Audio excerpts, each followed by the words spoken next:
在成田机场，我今天飞的是成田东京飞釜山，座位是3A， 商务舱。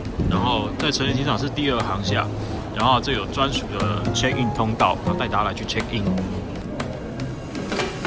刚刚去买烟买免税品，然后现在已经默默要6点了，所以呢要赶着去搭飞机了，所以就没有办法去贵宾室了。那应该在我其他影片里面应该有应该我也没有拍过 JAL 在日本Narita 的那个贵宾室，但赶着去搭飞机了，在釜山跟大家见面，拜拜。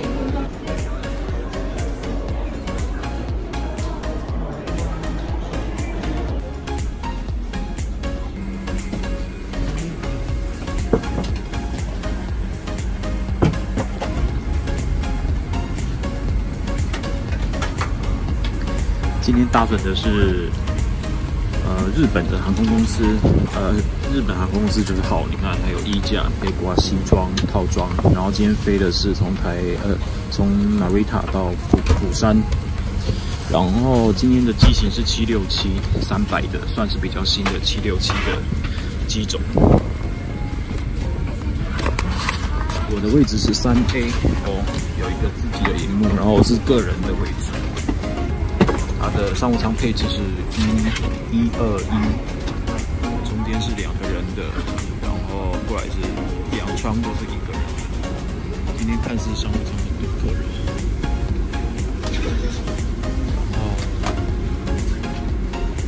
配色就是这样，比较暗沉，就是传统的日本红色配色。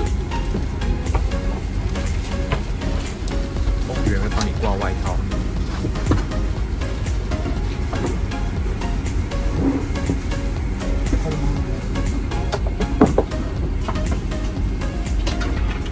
座位有一个枕头，然后还有毯子，包装好的毯子跟耳机，然后还有拖鞋。拖鞋质感还不错，都是全新的，然后算比较厚的，比蛮多航空公司的拖鞋还好。然后椅子旁边呢，就是有调整的，可以躺下。然后阅读灯，个人的阅读灯在椅子的背后。一个座位大概是3个窗户，1个、2个、3个，所以一个座位是3个窗的大小。下面有一个脚的置物空间，还蛮大的。我现在已经躺直了，然后还够不到前面。应该周遭只有日本的航空公司会给这种斜勾板，他们就是日本人，就是做事很贴心。这是今天的酒单，白酒、红酒都是法国的品牌，然后 whisky， 然后日本的那种纯米酒，然后其他就是什么，就是没有酒精的饮料，有绿茶、红茶，然后还有咖啡。这是饮料单，有一个 USB 的插座在萤幕的下方，然后还有那种国际插座的。这下面是桌子，是这样子打开，然后可以再翻开。这个很方便，这一种桌子很方便进出哦。如果你经常搭飞机，你就知道这种桌子非常好进出。就是如果你在用餐的时候，你就往前推一点点，有没有？你看你现在的空间就会变很大，你就可以走出去。上次派报，现在这个是下晚6点的飞机，它还在送报纸。这种设计也很好，这边有一个小空间啊。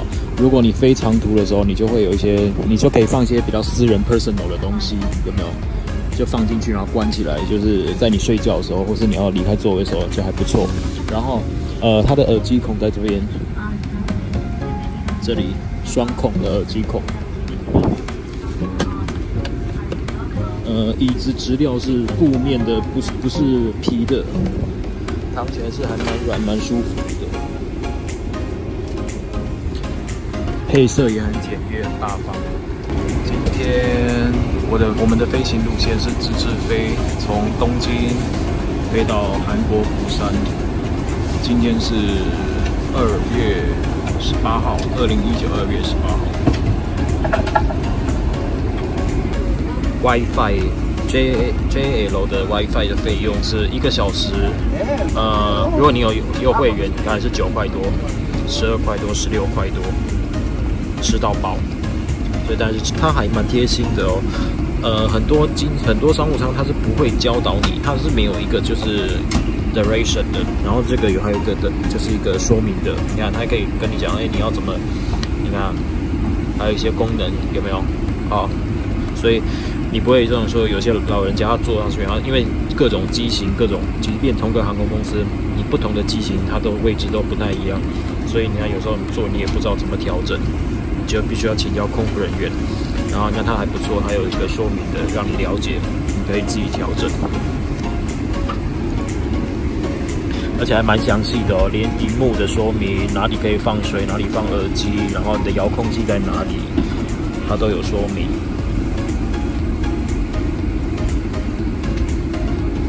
连桌子，你看，连桌子都有 duration。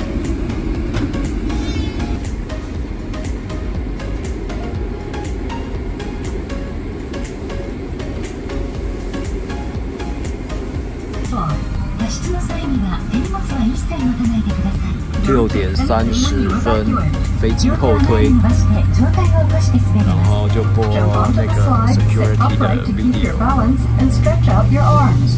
援助する際にはスライド横に立ち、体を引き起こしてください。飞行时间大约是2个小时，从 Narita 到釜山。华航华航要回家了，华航现在在罢工。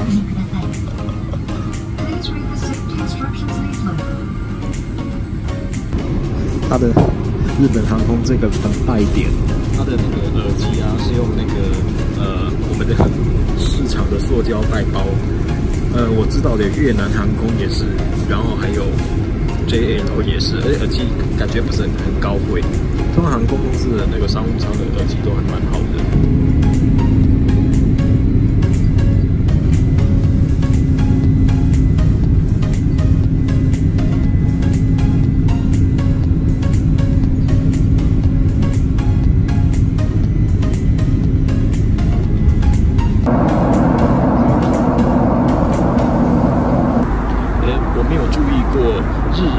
日本航空它全部的机型都是波音，你看它全部都是波音哦。然后在2019年的时候才开始引进 Airbus 的350，所以它早期我没有注意过，它早期它的机种都只有波音。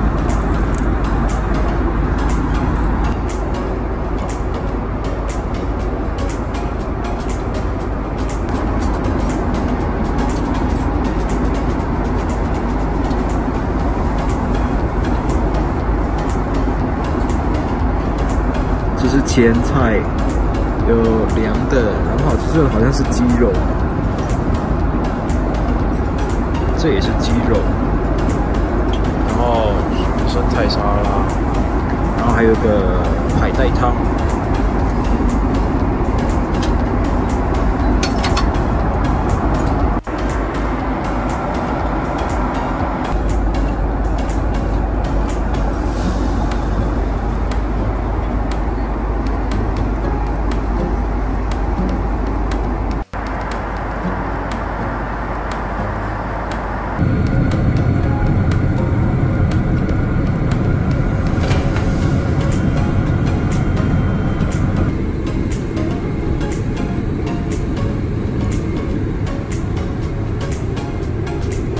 如果你想知道更多欧洲哪里好玩、好吃、好便宜，或是全世界旅游的小 tip 的话，欢迎订阅我的频道。